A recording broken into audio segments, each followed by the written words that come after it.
Hello दोस्तों, कैसे हो? आपका स्वागत है त्रिपाण स्टडी सेंटर में। आज जो हम करने जा रहे हैं बीए फाइनल ईयर के जो है सेमेस्टर फिफ्थ। देखिए, ये सेमेस्टर फिफ्थ का जो है competitive political amp system UK and USA. हमारा यूके जो था सिलेबस ख़त्म हुआ, अब हमारा जो है यूएसए पे हम आए हैं।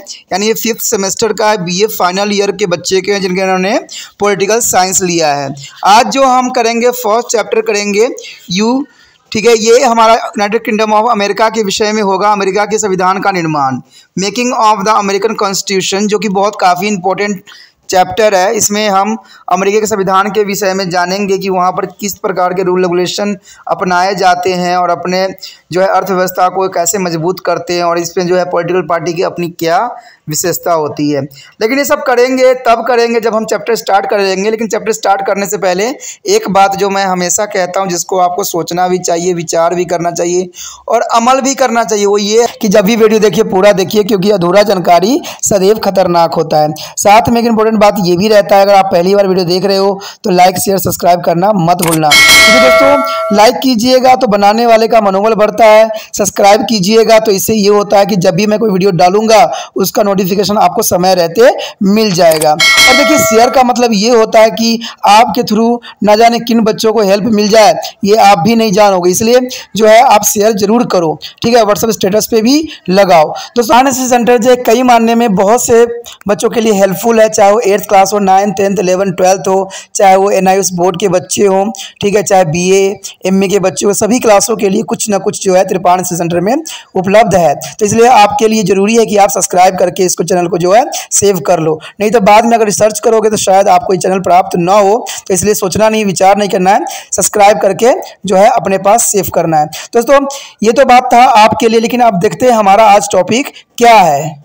आज जो हम बात करेंगे separation of power and the check and the balance in the USA. इसका मतलब यही हुआ कि अमेरिका में शक्तियों की पूर्तिकरण एवं अवरोध एवं नियंत्रण का सिद्धांत क्या है। क्या बेस है शक्तियों की पूर्तिकरण करने का, या क्या अमेरिकी शासन प्रणाली में सिद्धांत का क्या महत्व है। तो बहुत काफ़ी इंपॉर्टेंट टॉपिक होने वाला है ये कि what do you understand by the separation of power. किस जो पावर वहाँ पर है उसकी सेपरेशन कैसे की गई है और इसकी इंपॉर्टेंस क्या है। कहते हैं अगर हम बात करें principal of the American political system का, तो ये काफ़ी इंपॉर्टेंट रहेगा कि अमेरिका में शक्तियों के पूर्तिकरण एवं अवरोध एवं नियंत्रण का क्या सिद्धांत है। चलिए देखते हैं हमारा टॉपिक जो है। कहते हैं अमेरिकी संविधान का यह विशेषता है कि शक्तियों की पूर्तिकरण के सिद्धांत पर आधारित है। यानी शक्तियों का यहाँ पर क्या किया गया है, पृथक्करण किया गया है, यानी शक्तियों को बांट दी गई है, ठीक है। जब संविधान का निर्माण हुआ तो उस समय जो है माउंटेक्यू का शक्ति में पृथक्करण का सिद्धांत बड़ा ही लोकप्रिय था। उसका कहना था कि व्यक्तिगत स्वतंत्रता नागरिकों को उसी समय मिल सकती है जब सरकार की कानून बनाने, शासन करने और न्याय करने के तीनों शक्तियों एक व्यक्ति के पास न होकर तीन अलग अलग व्यक्तियों की या संस्थाओं के पास हो, तथा सरकार का एक अंग दूसरे किसी अंग के अधीन नहीं होना चाहिए। देखिए बहुत इंपॉर्टेंट बात था जिसको इस समय जो है काफ़ी लोकप्रियता भी मिली, और ये सही भी है। किसी एक व्यक्ति के हाथों में अगर शक्तियां सीमित हो जाए तो वो अपना जो है तनाशाह बन जाता है और अपना चलाने की कोशिश करता है। तो ये बहुत इंपॉर्टेंट बात थी अमेरिकी की शक्तियों में कि सरकार कानून बनाने, शासन करने और न्याय करने के तीनों शक्तियों एक व्यक्ति के पास न होकर ये अलग अलग व्यक्तियों के अधीन दे दी गई, जो कि बहुत काफी इंपॉर्टेंट था। अर्थात माउंटेक्यू ने सरकार के तीनों अंग पर जोर दिया, यानी तीनों अंग स्वतंत्र होना भी जरूरी है। अगर मान लीजिए पराधीन है तो इसका मतलब है कि उसकी बातों पर ही चलेगी। तो ये बात इंपॉर्टेंट थी, तो इसीलिए इसको स्वतंत्रता पर जोर दिया गया। उनके अनुसार जहां इन तीनों शक्तियों में से दो शक्तियां अथवा तीन शक्तियों एक व्यक्ति अथवा एक एजेंसी में केंद्रित होती है, वह नागरिक की स्वतंत्रता समाप्त हो जाती है, क्योंकि केंद्रीकरण की तनाशाह का भी परिभाषा है। तो ये बात बहुत काफी इंपॉर्टेंट था कि तीनों शक्तियों को दो शक्ति अथवा तीनों शक्ति एक व्यक्ति अथवा एक एजेंसी केंद्रित होती तो वहां पर जो होता 100% तनाशाही का राज हो जाता, जो कि कई देशों में देखने को भी मिला है। आपने देखा होगा कई देश जो है अभी भी तनाशाह है। कारण क्या है कि वहां पर सारे पावर एक व्यक्ति के हाथों में सिमट के रह गई है। तो ये यहाँ पर इंपॉर्टेंट बात रहता है अगर बात करें मॉन्टेक्यू ने लिखा भी है था इस बात के लिए कि जब वैधानिक और कार्यपालिका शक्तियों एक ही हाथों में केंद्रित होती है तो वहाँ स्वतंत्रता नहीं रह सकती है, क्योंकि इस बात का भय उत्पन्न होता जाता है कि कहीं राजा या सीनेट अत्याचारी कानून का निर्माण करके उसके अत्याचारी ढंग से लागू न करे। जैसे आपने हिटलर में भी देखा होगा, हिटलर की प्रशासन का भी देखा होगा जो अगला सेमेस्टर में होगा। यदि नागरिकों की विधान पालिका से अलग न किया जाए तो स्वतंत्र नहीं रह सकती है। अगर न्यायपालिका की विधान पालिका के साथ मिला दिया जाए तो लोगों को जीवन एवं स्वतंत्रता पर स्वैच्छाचारित नियंत्रण हो जाएगा, क्योंकि उस समय न्यायाधीश कानून निर्माता भी बन जाएगा। तो ये काफ़ी इंपॉर्टेंट बात है और बहुत ज़रूरी भी यहाँ पर रखता है। यदि बात यहाँ पर हम करें कि न्यायपालिका की कार्यपालिका के साथ मिला दिया जाए तो संभवतः न्यायाधीश जो होता है हिंसात्मक और अत्याचारी व्यवहार करे। यदि एक ही व्यक्ति यह समुदाय चाहिए साधारण लोगों का यह समानताओं का तीनों कार्य करने लगे तो अर्थात कानून का निर्माण करेंगे, कानून को लागू करे और मुकदमों का फैसला करने लगे तो स्वतंत्र बिल्कुल ही नष्ट हो जाएगा। यानी स्वतंत्रता इन तीनों कारणों से नष्ट हो जाएगी। इसलिए शक्तियों को एक जगह सीमित करना कदाचित उचित नहीं था। कहते राज्य अपनी मनमानी करने लग जाएगा। संक्षिप्त में अगर कहे तो माउंटबेल के अनुसार ये बात क्लियर होकर गया था कि 3 प्रकार की शक्तियाँ होती है, चाहे वो विधायनी हो, कार्यपालिका हो या न्यायपालिका की शक्तियां हो। व्यक्तिगत स्वतंत्रता को सुरक्षा रखने के लिए इन तीनों शक्तियों को अलग अलग हाथों में सौंपे जाना अत्यंत महत्वपूर्ण था। यदि ऐसा न किया जाए तो नागरिकों की स्वतंत्रता समाप्त हो जाएगी। अंततः सरकार को तीनों अंगों को एक दूसरे से स्वतंत्र करना अत्यंत अनिवार्य था। इसलिए सरकार को माउंटबेल ने साफ शब्दों में कहा था कि इस तीनों शक्तियों को अलग अलग के हाथों में होना अत्यंत महत्वपूर्ण है। अगर हम ब्लैक स्टोन की बात करें तो ब्लैक स्टोन मॉन्टेक्यू के कुछ वर्ष पश्चात एक अंग्रेजी विवेकता ब्लैक स्टोन ने भी मॉन्टेक्यू के विचारों का समर्थन किया था। ब्लैक स्टोन ने अपनी पुस्तक commentaries on the law of the England में शक्तियों के पृथक्करण सिद्धांत का वर्णन भी किया था। उसने लिखा भी है कि जब कानून बनाने तथा उसे लागू करने का अधिकार एक ही व्यक्ति अथवा एक ही संस्था को लागू होगी तब जनता की स्वतंत्रता समाप्त हो जाएगी और वह शासक जो होगा निरंकुश नहीं रह पाएगा और वो तानाशाह हो जाएगा।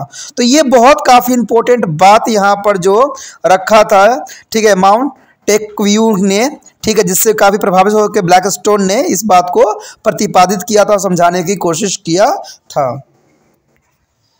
इस बात को आगे और भी बढ़ाने की कोशिश किया गया कि उन्हें अत्याचारी ढंग से लागू भी कर सकता है अगर तानाशाह सरकार होता है तो, क्योंकि उसके पास वे सभी शक्तियां होती है जो कानून निर्माताओं को हैसियत से अपने आप को देना उचित समझता है। यदि न्याय शक्ति को विधान पालिका के साथ मिला दिया जाए तो लोगों का जीवन, स्वतंत्रता तथा संपत्ति ऐसे स्वेच्छाचारी न्यायाधीशों के हाथों में आ जाती है जो अपने निर्णय अपने मत के अनुसार देते हैं, न कि कानून के आधारभूत सिद्धांतों के अनुसार, जिन्हें कानून निर्माताओं को बेशक छोड़ दे यह न्यायाधीश नहीं रहेगा। आपने इंडिया में भी देखा होगा, एक समय ऐसा था जहां पर बिना मुकदमा किए, बिना कुछ किए लोगों को फांसी की सजा भी दे रही थी और इसका शिकार जो हुए थे आपको पता ही है, भगत सिंह भी हुए थे। तो इन सब अगर ऐसा न्यायाधीश रहा, ऐसी कार्य प्रणाली हुई तो न जाने कितने बेकसूर जो होंगे फांसी के तख्ते पर चढ़ जाएंगे। तो ये कानून बहुत ही बुरा माना गया था। इसे शक्तियों को एक व्यक्ति के अंतर्गत नहीं समाहित किया गया था। यदि अगर न्यायपालिका कार्यपालिका मिला दिया जाए तो इसका संगठन विधान पालिका से अधिक शक्तिशाली हो जाएगा। तो ये काफ़ी इंपॉर्टेंट बात यहाँ रखता है। अगर हम यहाँ बात करें मेडिसन की बात करें तो इसने भी ये बात पे काफ़ी जोर दिया था कि अमेरिकन लेकर मेडिसन ने भी शक्तियों के पृथक्करण सिद्धांत पर समर्थता अपना व्यक्त किया था और मेडिसन ने कहा भी था साफ शब्दों में कि विधान पालिका और कार्यपालिका और न्यायपालिका को सभी शक्तियां एक ही हाथों में केंद्रीकरण होना अत्याचार की परिभाषा है। यानी वो अत्याचारी हो जाएगा, चाहे वह व्यक्ति हो, थोड़े हो अथवा अधिक, चाहे या वंशगत हो या स्वयं ही नियुक्त हो अथवा निर्वाचित हो। तो ये किसी भी कंडीशन में बना हो वो अत्याचारी हो जाएगा, वहाँ का राज्य जो होगा तानाशाह हो जाएगा। कहते कितना भी सादगी, कितना भी साधु किस्म का व्यक्ति क्यों ना हो, अगर सारी पावर उसके पास चली जाती है तो सरकार तानाशाह हो जाएगा और इसे रहने वाले नागरिकों को कई तरह की प्रॉब्लमों का सामना करना पड़ सकता है।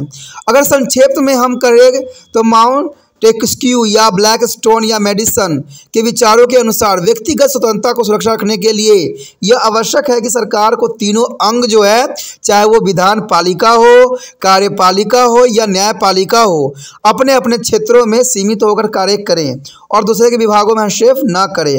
अंततः तीनों अंग समानता के आधार पर तथा एक दूसरे से स्वतंत्र कार्य करने के लिए उनको बनाना चाहिए। कहते हैं जिस देश में विधान पालिका, कार्यपालिका, न्यायपालिका अलग अलग हाथों में है और इसमें किसी प्रकार के जो है तानाशाही का रूप नहीं लिया है, तो ये देश जो है सदैव अग्रसर रहेगा और आगे बढ़ने में सदैव ही प्रयत्नशील रहेगा। बात करें अगर अमेरिका में शक्तियों का पृथक्करण सिद्धांतों के विशेष सम्मान मिला है और फाइजर ने इस बात को जो है अमेरिका के संविधान एवं शक्ति पृथक्करण सिद्धांत के प्रभाव का उल्लेख किया कुछ इन शब्दों में कहा है। उन्होंने कहा था कि चाहे फिलाडेल्फिया सभा पर कितने ही विभिन्न प्रभाव हो, किंतु इस बात को इनकार नहीं किया जा सकता कि अमेरिका का संविधान शक्तियों के पृथक्करण सिद्धांत के जो है शिथिल मात्र है। यानी ये बात जो बहुत काफ़ी इंपॉर्टेंट था, आपको पता ही होगा कि फिलाडेल्फिया के सभा में ही जो है अमेरिका कॉन्स्टिट्यूशन बनाई गई थी और वहाँ पर इसकी स्वतंत्रता की घोषणा भी की गई थी।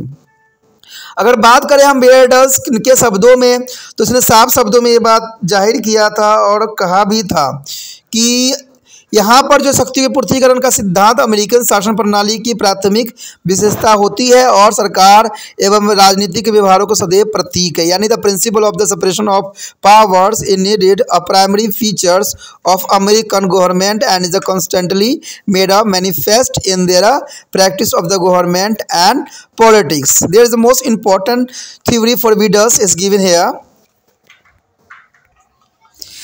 यदि बात हम करें अमेरिका में शक्तियों के पूर्तिकरण के सिद्धांत का प्रयोग तो किस प्रकार हुआ, तो ये बहुत काफ़ी इंपॉर्टेंट है कि अमेरिका में शक्तियों के पूर्तिकरण के सिद्धांत का प्रयोग।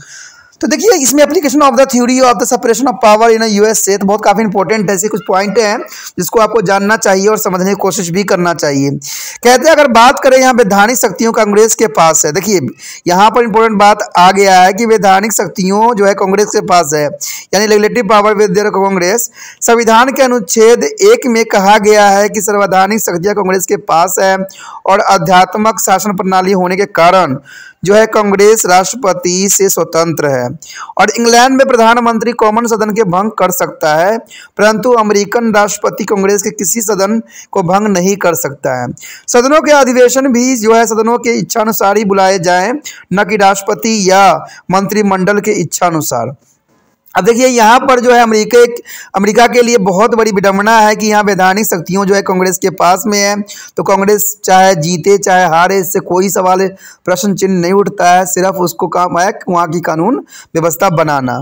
तो ये बहुत ही एक अजीब सा जो नियम है जिसको यहाँ पर लागू किया गया है, तो ये वैधानिक शक्तियों कांग्रेस के पास होना एक बहुत बड़ी गंभीर समस्या है। लेकिन फिर भी कहते हैं अमेरिका के जो है पॉलिटिकल में ऐसा कुछ भी अभी तक देखने को नहीं मिला है जो कि वहाँ के लिए जो है कुछ सबब बने। तो ये कहते हैं जब अगर नहीं है प्रॉब्लम तो इसका मतलब अच्छा ही रहा होगा। बात अगर हम दूसरी पॉइंट ये करें तो यहाँ है कार्यकारिणीय शक्ति एवं राष्ट्रपति के पास है, यानी executive power with their president. आपको पता ही है कि अमेरिका का राष्ट्रपति सर्वोच्च होता है, ये इंडिया और इंग्लैंड के जैसा नहीं होता है कि नाम मात्र का हो, सारी कार्य प्रणाली सारी शक्तियाँ जो होता है राष्ट्रपति के पास ही होता है। तो executive power with the president संविधान के अनुच्छेद 2 के अनुसार सभी कार्यकारिणी शक्तियाँ राष्ट्रपति को दी गई है। राष्ट्रपति निर्वाचन मंडल द्वारा चुना जाता है और वह अपनी शक्तियों का प्रयोग के लिए कांग्रेस के समक्ष उत्तरदायी नहीं होता, यानी कांग्रेस के समक्ष उनका कोई भागीदारी नहीं रहता है। बात करें राष्ट्रपति के 4 वर्ष की निश्चित अवधि के लिए चुना जाता है, यानी 4 वर्ष के जो होता है कार्यकाल होता है। राष्ट्रपति मंत्रियों की नियुक्ति अपनी इच्छा अनुसार करता है और मंत्री कांग्रेस के प्रति उत्तरदायी न होकर जो है राष्ट्रपति के प्रति उत्तरदायी होता है। राष्ट्रपति या उसके सभी मंत्री कांग्रेस के सदस्य नहीं बन सकते हैं और न ही उसकी कार्यवाही में भाग भी ले सकते हैं। तो ये काफ़ी इंपॉर्टेंट है। लेकिन कहते हैं अगर देखा जाए तो अमेरिका का जो संविधान है वो काफ़ी स्ट्रांग है और यहाँ के जो व्यक्ति सब है सब जो है अपने देश की तरक्की और जो है आगे बढ़ाने के लिए जो है वचनबद्ध है। तो ये काफ़ी इंपॉर्टेंट बात यहाँ पर रख दिया मैंने। यदि बात यहाँ पर हम करें न्यायिक शक्तियाँ या न्यायालयों के पास, यानी judicial power with the court, तो इसका मतलब यही हुआ कि न्यायिक शक्तियाँ न्यायालयों के पास होती है। अनुच्छेद 3 में कहा गया है कि न्यायिक शक्ति एवं सर्वोच्च न्यायालय एवं ऐसे छोटे न्यायालयों को सौंपी जाती है जिनके पास समय समय पर जो है कांग्रेस स्थापन करे। यानी इससे आप बात समझ सकते हो कि न्यायिक शक्तियाँ एक सर्वोच्च न्यायालय तथा ऐसे छोटे न्यायालयों को सौंपी जाती है। यानी छोटे न्यायालयों को सारी शक्तियाँ सौंपी जाती है जिसकी समय समय पर जो है कांग्रेस स्थापन करे। यानी समय समय पर कांग्रेस जो है उसको रूल रेगुलेशन देती है। सर्वोच्च न्यायालय की स्वतंत्रता को जो है पूर्ण व्यवस्था भी की गई है। सर्वोच्च न्यायालय के न्यायाधीशों की नियुक्ति राष्ट्रपति सीनेट की जो है स्वीकृति से ही करता है तथा इसके केवल महाभियोग द्वारा भी हटाया जा सकता है। और इस प्रकार जो है न्यायपालिका अपने क्षेत्र में राष्ट्रपति तथा कांग्रेस से पूर्ण स्वतंत्र रहकर कार्य करने के लिए अग्रसर होता है। तो ये काफ़ी इंपॉर्टेंट बात यहाँ पर आता है। अगर बात करें यहाँ पर शक्तियों का जो है प्राधिकरण अमान्य, यानी शक्तियों का प्राधिकरण अमान्य का मतलब यही होता है डिग्रेडेशंस ऑफ पावर इज इनएडमिसिबल। यानी शक्तियों के पृथक्करण के सिद्धांतों के अनुसार सरकार का एक अंग अपनी इच्छा से अपनी शक्ति या उसका कुछ अंश किसी दूसरे को सौंप नहीं सकता। ये बात बहुत इंपॉर्टेंट यहाँ है कि शक्तियों के पृथक्करण के सिद्धांतों के अनुसार सरकार का एक अंग अपनी इच्छा से अपनी शक्ति या उसके कुछ अंश किसी दूसरे को सौंप नहीं सकता, यानी पावर अपनी किसी को दे नहीं सकता। फिडलम नाम क्लार्क जो 1892 ईस्वी में पास किया गया था कि इस मुकदमे में सर्वोच्च न्यायालय ने स्पष्ट रूप से कह दिया था कि कांग्रेस अपनी विधानिक शक्ति का राष्ट्रपति को प्राधिकरण नहीं कर सकता। यानी राष्ट्रपति को प्राधिकरण नहीं करना ही कांग्रेस का होना चाहिए महत्व। कहते 1993 में के पास हुई नेशनल रिकवरी एक्ट, यानी 1993 में जो हुई थी, जो नेशनल रिकवरी एक्ट 1993 में हुई थी, इसके अनुसार जो है संवैधानिक होने का निर्णय करते हुए जो है सर्वोच्च न्यायालय से कहा गया था कि संविधान की धाराओं का यह अर्थ है कि भिन्न भिन्न अंगों की दी गई शक्ति एक अंग में सम्मिलित न की जाए अथवा किसी भी अंग को सौंपी गई शक्ति किसी दूसरे अंग को न दी जाए। तो ये काफ़ी इंपॉर्टेंट बात यहाँ संविधान के रूप में थी कि संविधान की धारा का यह अर्थ है कि विभिन्न विभिन्न अंगों की दी गई शक्तियाँ एक अंग में सम्मिलित न किया जाए तथा किसी भी अंग को सौंपी गई शक्ति दूसरे अंग को न दिया जाए। यानी इसको कहा जाए तो the power of allocated to be a different branches may not be combined in one of branch and regulated by its to be another. There is a most important here thought, and the next here the Kim Bones was Thompson, यानी किलबॉन्स बना Thompson ने क्या बात इसमें बताई थी। इसके अनुसार कि जो है सुप्रीम कोर्ट ने कहा था कि अमेरिका की जो है लिखित संविधान कानून कि अमेरिका के जो लिखित कानून बनाई गई है उसमें जो है बात दिया गया था कि लिखित जो है संवैधानिक कानून की व्यवस्था एक प्रमुख गुण माना जाए और राज्य की या राष्ट्र की सरकार की शक्ति जो प्रदान की हुई है सारी शक्तियां जो है कार्यपालिका, व्यवस्थापिका और न्यायपालिका के नाम के 3 महान विभागों में बांटी हुई हो।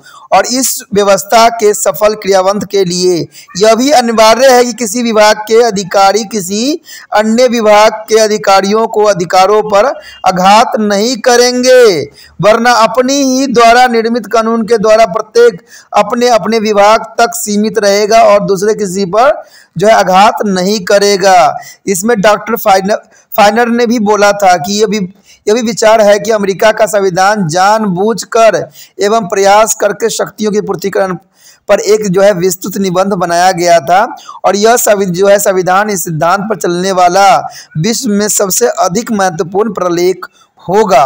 तो ये काफ़ी इंपॉर्टेंट बात यहाँ पर डॉक्टर फाइनर ने बोला था इस विषय के ऊपर।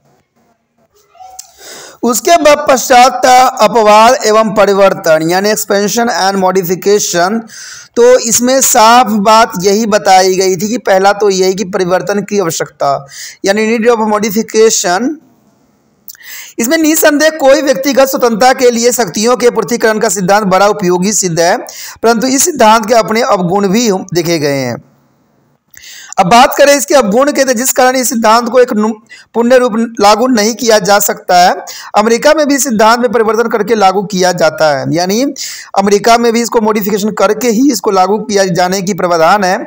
इस सिद्धांत में निम्नलिखित दोषों के कारण जो है परिवर्तन की आवश्यकता है, यानी अपवाद। देखिए, अपवाद का मतलब ही होता है दोष, कि ये जो कानून बनाई गई थी उसमें क्या दोष थे, क्या सिद्धांत थे, पृथ्वीकरण के सिद्धांत जो बनाई गई थी उसमें क्या क्या दोष थे। तो कहते हैं अगर आप दोष नहीं जानोगे तो बात नहीं समझ पाओगे कि इसमें आखिर क्या कमियां थी जिसकी वजह से इसको मॉडिफाई करने की जरूरत पड़ा।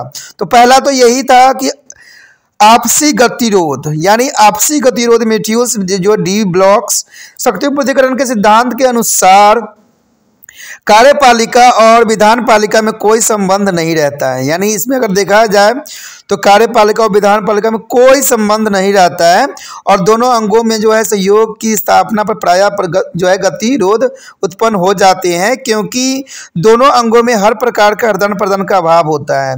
यानी आदान प्रदान की जो क्षमता है उसमें काफ़ी अभाव होता है, जो कि इम्पोर्टेंट बात यहाँ पर आता है। अगर अगला पॉइंट हम देखें तो यहाँ पर बात यही आती है कि अकुशल सरकार, यानी इनफिशिएंट ऑफ गवर्नमेंट, इसमें यही बात सामने आता है कि अकुशल प्रशासन के लिए यह आवश्यक है कि सरकार के विभिन्न अंगों में आपसी सहयोग हो। यानी अकुशलता सरकार में यही बात इंपॉर्टेंट आ जाती है कि आपसी सहयोग हो, परंतु आपसी गतिरोध के जो है पैदा होने के अवस्था में जो है सहयोग का उपलब्ध न होना कठिन हो जाती है। यानी जो है सहयोग का उपलब्ध न होना कठिन नहीं बल्कि असंभव भी थी। अगर इसमें हम जे.एस. मिल की बात करें तो जे.एस. मिल ने ठीक शब्दों में ये बात कहा था कि यदि सरकार के प्रत्येक अंग को सख्ती से एक दूसरे से अलग कर दिया जाए तो इसका निष्कर्षण शासन की जो है अयोग्यता होगी, क्योंकि इसमें जो है आपसी झगड़े उत्पन्न होंगे। तो ये बात उन्होंने साफ शब्दों में बहुत सही और सटीक बात कही थी कि अकुशल सरकार का सबसे बड़ा कारण भी यही बनता है कि अगर हम शक्तियों को अगर एक दूसरे से अलग कर दिया जाए तो इसका निष्कर्ष शासन की जो है अयोग्यता होगी, क्योंकि उनमें आपसी झगड़े उत्पन्न हो जाएंगे। तो ये तो जर्नली भी आपने देखने को मिलता है। अगर हम समाज की बात लिया जाए तो वहाँ पर भी कुछ इसी प्रकार के देखने को गतिविधियाँ मिलती है। तो सरकार में भी इसी बात पर जो है आपको ये नज़र आ सकता है, जो कि अपवाद का जो है दूसरा पॉइंट के रूप में था ये। यदि बात हम अगला पॉइंट करें तो ये तो यही है कि अनुत्तरदायी सरकार, यानी इरेस्पॉन्सिबल गवर्नमेंट। तो इसमें बात तो साफ शब्दों में कहा जा सकता है कि लोकतंत्र का एक मूल्य सिद्धांत जो है उत्तरदायी शासन है। सरकार अपने कार्य के लिए संसद के प्रति सदैव उत्तरदायी होना चाहिए, परंतु शक्ति के पृथ्वीकरण के सिद्धांत के कार्य जो है कार्यपालिका कांग्रेस के प्रति उत्तरदायी नहीं होता है और राष्ट्रपति कांग्रेस से स्वतंत्र है। तो ये काफ़ी इंपॉर्टेंट बात है कि राष्ट्रपति को जो है कांग्रेस से स्वतंत्र रखना, एक काफ़ी इंपॉर्टेंट बात यहाँ पर आ जाता है। अगर बात करें अपवाद का परिवर्तन के रूप में, यानी formation of expansion of the modification, तो इसमें साफ शब्दों में ये बात आ जाता है कि अमेरिका के संविधान का निर्माता शक्तियों के पृथ्वीकरण के सिद्धांत के दोषों को अच्छी तरह जानते हैं और जानते थे और इस बात को वो भली भांति समझते भी थे। इसी कारण उन्होंने इस सिद्धांत को पूर्ण रूप से नहीं अपनाया, यानी इनको पूरी तरह से अपनाना उनके बस में नहीं था, क्योंकि उनको पता था कि इसमें बहुत से अपवाद छुपी हुई है। और इस सिद्धांत के दोषों को दूर करने के लिए अमेरिका की शासन प्रणाली में कई औपचारिक यानी फॉर्मल और अनौपचारिक यानी इनफॉर्मल तत्व उपस्थित थे।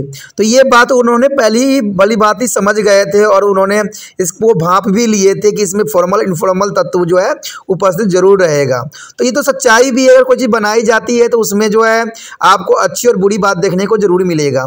इन तत्वों से शक्तियों की पूर्तिकरण के सिद्धांत में संशोधित किया गया और वे परिवर्तन अथवा संशोधन निम्नलिखित थे, जो कि काफ़ी इंपॉर्टेंट था। अगर बात हम पहला करें तो इसमें यही है कि निरोध तथा संतुलन, यानी चेक्स एंड द बैलेंस। इसके अनुसार सरकार को एक अंग को दूसरे अंग के कार्य में हस्तक्षेप करने या भाग लेने का थोड़ा बहुत अधिकार दिया गया था।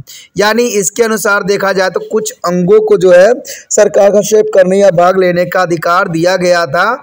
इसमें मुनेरो ने ये बात साफ शब्दों में कहा था कि बहुत सुंदर ढंग से भी कहा था इन्होंने कि संविधान निर्माताओं ने शक्तियों का पृथक्करण तो किया है, परंतु उनके संयोग के रास्तों की व्यवस्था भी की है, यानी their forms of constitution separated powers but there provide to the line of connection there is the most important.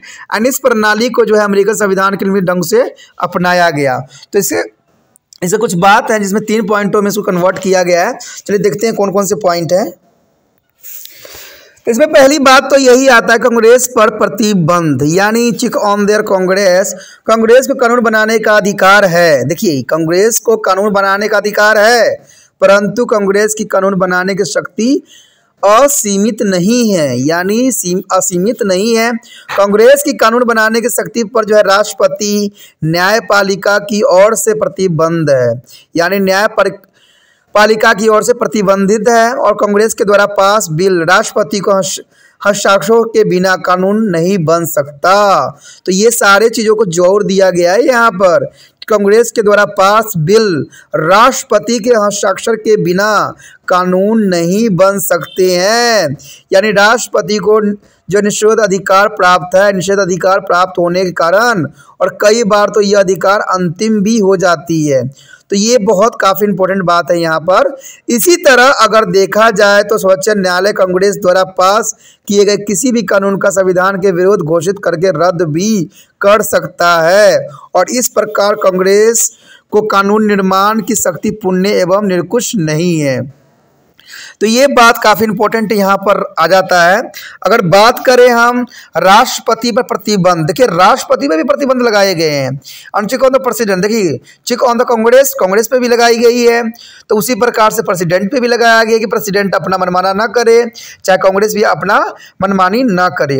राष्ट्रपति को संविधान द्वारा समस्त कार्यपालिका शक्तियाँ प्रदान की गई है, परंतु उसका उपयोग वह पुण्य स्वच्छ से नहीं कर सकता, यानी स्व इच्छा से वो सारी शक्तियों का प्रयोग नहीं कर सकता। ये बहुत बड़ी बात है इस यहाँ पर। उसके द्वारा की गई नियुक्तियां दूसरे देशों से की गई संधियां समझौते पर सीनेट का जो है अनुमोदन आवश्यक है, यानी इसको जो है सीनेट के साथ जोड़ दिया गया। देखिए कितना इंपॉर्टेंट बात है कि प्रेसिडेंट की शक्तियों को जो है उपयोग तभी कर सकता है जब सीनेट का अनुमोदन आवश्यक है, नहीं तो वो लागू नहीं किया जा सकता। चाहे राष्ट्रपति जितना मर्जी बोल ले, जितना मर्जी कर ले, जब तक सीनेट की जो है मंजूरी नहीं मिलेगी तब तक नहीं मिलेगा। आपने एक बात भी देखा था, इब्राहिम लिंकन ने जो गोरे और काले पर भेदभाव पे जो है अपना भाषण दे के आया था, लेकिन कहते हैं इसको जो है पास आउट नहीं किया गया, तो सिर्फ इसको जो था इनसफिशिएंट ब्लैंक चेक के रूप में लिया गया था। ये हमारा चैप्टर में था इब्राहिम लिंकन का, ठीक है, जो आपने फर्स्ट ईयर में पढ़े होंगे इंग्लिश के चैप्टर में। तो ये काफ़ी इंपॉर्टेंट बात है और सच्चाई भी है कि सिर्फ राष्ट्रपति भाषण दे देगा, राष्ट्रपति बहुत अपना डिंगे मार लेगा तो इसका मतलब वो रूल रेगुलेशन पास नहीं होगा जब तक सीनेट का जो है सही अनुमोदन न मिले, यानी सीनेट ही पास करने के लिए उसका जो है रास्ता साफ करता है। सर्वोच्च न्यायालय भी उसके किसी भी आदेश या संवैधानिक घोषित कर रद्द कर सकता है, यानी इसका न्यायालय के पास भी शक्ति होता है कि राष्ट्रपति के द्वारा दिया गया आदेश या भाषण या किसी भी रूल रेगुलेशन को लागू को जो है रद्द कर सकता है। तो ये एक दूसरे पर डिपेंडेबल होना बहुत जरूरी होता है, और इस प्रकार अन्य दोनों अंग जो है कार्यपालिका पर नियंत्रण रखती है। तो ये काफ़ी इंपॉर्टेंट है राष्ट्रपति के लिए। यदि बात यहाँ करें हम न्यायपालिका पर प्रतिबंध की, देखिए तीनों पे प्रतिबंधित होना बहुत ही इंपॉर्टेंट बात रहता है। कांग्रेस पर प्रतिबंध लगाया गया, राष्ट्रपति पर प्रतिबंध लगाया, अब न्यायपालिका पर भी प्रतिबंधित है, यानी न्यायपालिका भी स्वतंत्र नहीं है। न्यायपालिका के पास भी कई तरह के इंस्ट्रक्शन दिए गए हैं और उसका इंस्ट्रक्शन मानना न्यायपालिका को प्रतिबंधित करता है, यानी check on the judiciary there is most important है। कहते हैं सभी न्यायिक शक्ति और सर्वोच्च न्यायालय को दी गई है, परंतु वह भी थोड़ी बहुत राष्ट्रपति तथा कांग्रेस के नियंत्रण में रहता है, यानी न्यायपालिका जो है कांग्रेस और राष्ट्रपति के नियंत्रण में रहता है। न्यायाधीशों की नियुक्तियां राष्ट्रपति द्वारा सीनेट की स्वीकृति से की जाती है। देखिए न्यायाधीशों की नियुक्ति जो है राष्ट्रपति के द्वारा सीनेट की स्वीकृति से ही की जाती है, और कांग्रेस सर्वोच्च न्यायालय के न्यायाधीशों की महाभियोग द्वारा हटा सकता है, यानी कांग्रेस के पास ये शक्ति दी गई है कि महाभियोग ला के जो है न्यायाधीशों को हटा सकती है। यदि कोई न्यायाधीश अपने कर्तव्य के ठीक पालन नहीं करे तो वो 2/3 के बहुमत से प्रस्ताव पास करके उसे जो है पदस्थापित कर सकता है, यानी पद से हटा सकता है। तो ये बहुत ही इंपॉर्टेंट है न्यायपालिका के प्रतिबंधित करने के लिए।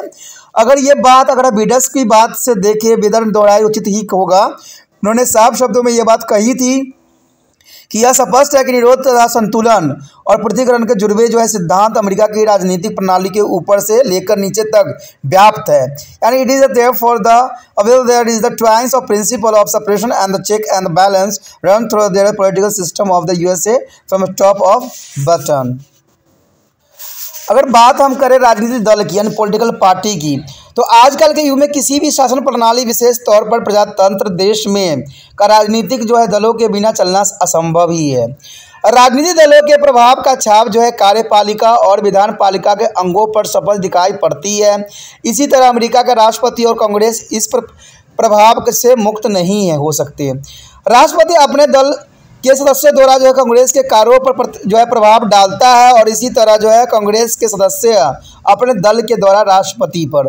तो ये बहुत काफ़ी इंपॉर्टेंट है कि एक दूसरे पर प्रतिबंध लगाने की ये सबसे जो है अमेरिका में अच्छी व्यवस्था की गई है, जिससे कोई भी जो है तनाशाह नहीं हो सकता है और तनाशाह होने भी नहीं दिया जाता है।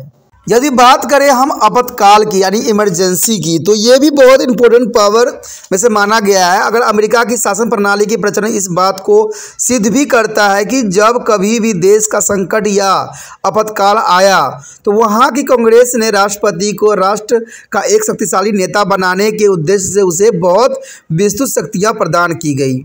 वहाँ की कांग्रेस ने राष्ट्रपति को किसी न किसी रूप में जो है विधानिक शक्तियाँ तक दी गई। तो ये काफ़ी इंपॉर्टेंट बात था यहाँ पर। अगर हम सीमित प्रणाली की बात करें तो सीमित प्रणाली में जो है अमेरिका की कांग्रेस के कार्य प्रणाली में सीमित का बहुत ही अधिक महत्व है। कांग्रेस को दोनों सदनों के विभिन्न जो है विषयों पर जो है नीतियों के निर्माण में उसकी समितियां को सीमित लगभग निर्णायक कार्य भी होता है। ये समितियां जो होती है अपने कार्य में कार्यपालिका अंग से अछूता नहीं रहती है। राष्ट्रपति के मंत्री के समय पर इस समितियों का अपने पेश करते हैं, सामने सभी बातें पेश करते हैं और उनके प्रश्नों का भी उत्तर देते हैं। अपने विभागों के कार्यालय में जो है आवश्यकताओं को उचित सिद्ध करते हैं यदि आदि सभी बातों पर ध्यान दी जाती है। और इस प्रकार समिति प्रणाली जो है कार्यपालिका और विधान पालिका को एक दूसरे के निकट ले जाता है। तो ये काफ़ी इंपॉर्टेंट बात भी यहाँ पर है। यदि बात करें हम राष्ट्रपति का नेतृत्व का, तो लीडरशिप ऑफ द प्रेसिडेंट, कहते संविधान की ओर से राष्ट्रपति को कुछ ऐसी शक्तियां और जिम्मेदारियां सौंपी गई है कि वह विधानमंडल के कार्य का जो है प्रभावित कर सकता है। राष्ट्रपति को कांग्रेस के प्रति संदेश यानी मैसेंजर भेजने का तथा बजट तैयार करने का जो है पेश करने आदि के अधिकार दिया गया है। राष्ट्रपति इन अधिकारों का जो है प्रयोग के द्वारा नए कानून को भी सुझाव दे सकता है। राष्ट्रपति कांग्रेस के सदस्यों को अपना पक्षपाती बनाने के लिए अपनी नियुक्तियों की शक्ति का प्रयोग करके जो है हितानुसार भी करता है। अगर बात करें यहाँ पर निष्कर्षण का, तो आपको पता होना चाहिए कि इन सब बातों को चर्चा करने से एक ही बात सामने आया है कि अमेरिका की शासन प्रणाली की शक्तियों के जो है पूर्तिकरण के सिद्धांत का अनुसरण तो किया गया है, परंतु ऐसा करने के जो है परिणाम स्वरूप दोषों को दूर करने के लिए भी पर्याप्त व्यवस्था भी किया गया है। तो ये काफ़ी इंपॉर्टेंट बात है। दोस्तों इसी के साथ हमारा ये टॉपिक खत्म हो जाता है। आगे बहुत इंपॉर्टेंट टॉपिक है अवरोध तथा संतुलन का सिद्धांत यानी principle of check and the balance. तो वो सिद्धांत बहुत इंपॉर्टेंट है एग्जाम व्यू से, तो देखना अगला वीडियो मत भूलना, क्योंकि उसी में आपको बहुत कुछ मिलने वाला है, principle of check and the balance. ठीक है, तो आपको तो एक ही काम करना, आपको पता है कि जितना हो सके त्रिपाठी सेंटर को आगे बढ़ाना है और इसके लिए आपको कुछ नहीं करना है, थोड़ा सा इतना ही करना है कि जो है YouTube से क्या करना है, लिंक को कॉपी करना है और अपने व्हाट्सएप पर लगा देना।